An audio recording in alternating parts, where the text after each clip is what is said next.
Hi there. Life is full of decisions, each involving costs and benefits. What will we have for dinner tonight?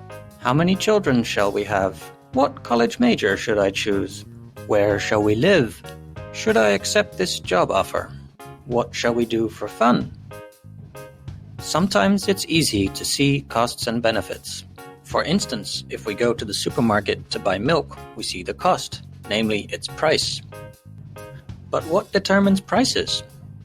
In this video, I will provide an answer to this question. I will argue that prices are determined in markets through demand and supply. I will explain what the terms demand and supply mean and how prices emerge through market interactions.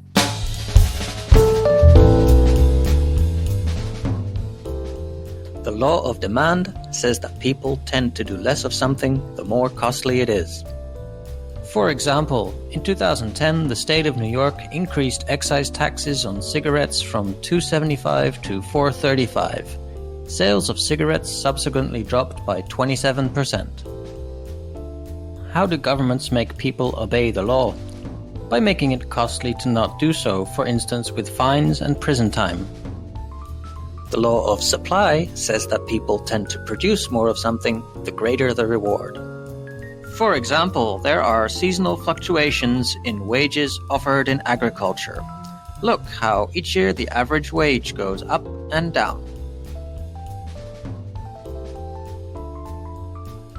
In response, the number of people who work in agriculture also fluctuates. A higher wage draws in more workers. More generally, as wages in sectors increase and decrease, people respond by changing where they work. As we can see here, many more people worked in agriculture in 1850 than today. In markets, buyers and sellers interact with each other, and transactions are successful if a price is agreed upon. Buyers survey what sellers are offering and try to find the highest quality product at the lowest price. Sellers observe prices, decide what to produce, and offer their goods for sale. They would like to sell at the highest possible price. However, if they charge too much, they will fail to sell as buyers will turn to other sellers instead. We say that sellers face competition, but this is not really a competition like in sports where if one person wins, the other person loses. Instead, in a competitive market, people who sell can all win as long as they don't overcharge customers.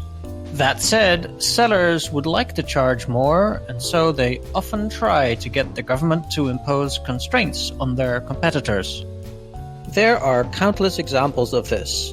To name but one, in 35 states, a new medical facility can only be built if the government grants a so-called Certificate of Need. These certificates are denied if the new facility would threaten the business of existing facilities.